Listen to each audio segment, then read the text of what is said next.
नगरीय निकाय चुनाव का बिगुल बजते ही अब सियासी तस्वीर साफ हो गई है। 309 निकायों के 10,245 वार्डों में 2 चरणों में होने वाला चुनाव सिर्फ पार्षद चुनने की कवायद नहीं, बल्कि शहरों की सियासत का नया समीकरण तय करने वाला है। इस बार शहरों की सियासत में महिला और युवा वोट बैंक सबसे बड़ा फैक्टर बनकर सामने आएगा। यह रिपोर्ट देखिए।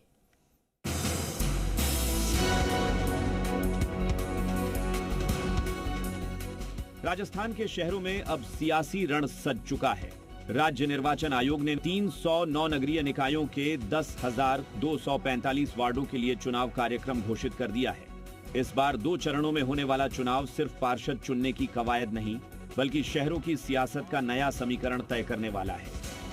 इस चुनाव में सबसे बड़ा राजनीतिक आंकड़ा है 1,44,03,853 मतदाता। इनमें पुरुष मतदाताओं की संख्या 73,98,415 है, तो महिला मतदाताओं की संख्या 70,04,927 है। साथ ही 511 थर्ड जेंडर मतदाता है, मतलब महिला वोटरों की संख्या कुल मतदाताओं की लगभग आधी है। ऐसे में महिला वोटर इस बार निकाय चुनाव में किसी भी राजनीतिक दल और उम्मीदवार के लिए निर्णायक फैक्टर साबित हो सकती है। निकाय चुनाव का दूसरा बड़ा सियासी फैक्टर युवा वोटर होंगे। इस बार 18 से 35 साल के करीब 58 लाख मतदाता अपने वोट से शहरों की सियासी दिशा तय कर सकते हैं। आंकड़ों पर नजर डालें तो 18 से 25 आयु के मतदाताओं की संख्या करीब 14.7% होगी। 26 से 35 आयु के 25.40% मतदाता होंगे। 36 से 50 आयु के 29% होंगे, तो 51 से 59 आयु के 13.9% मतदाता और 59 वर्ष और अधिक तक आयु के 17% मतदाता चुनाव में मतदान करेंगे। पिछला जो चुनाव हुआ था उसमें 196 नगर पालिकाएँ थी वर्ष 2019 में, और अब जो है कुल 309 नगर पालिकाएँ हो गई हैं।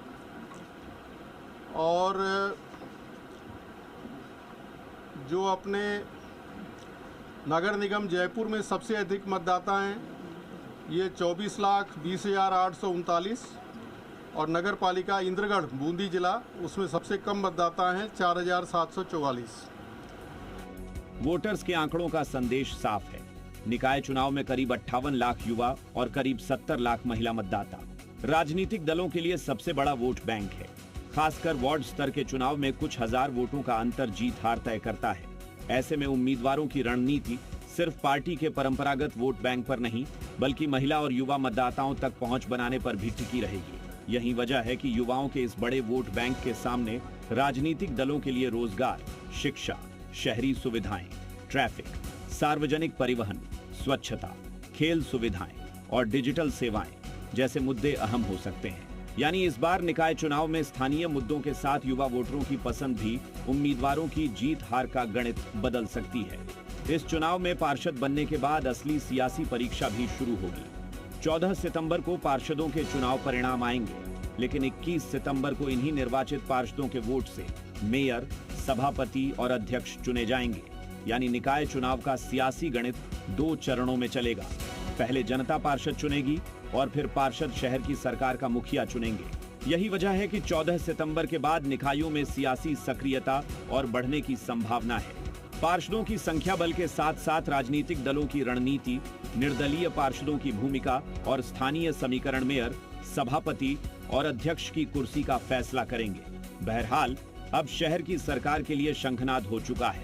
नेताओं की परीक्षा, दावेदारों की अग्नि परीक्षा और जनता के फैसले की घड़ी करीब है। ऐसे में देखना होगा कि शहर की सत्ता की कमान किसके हाथ होगी। दीपक गोयल, जी मीडिया, जयपुर।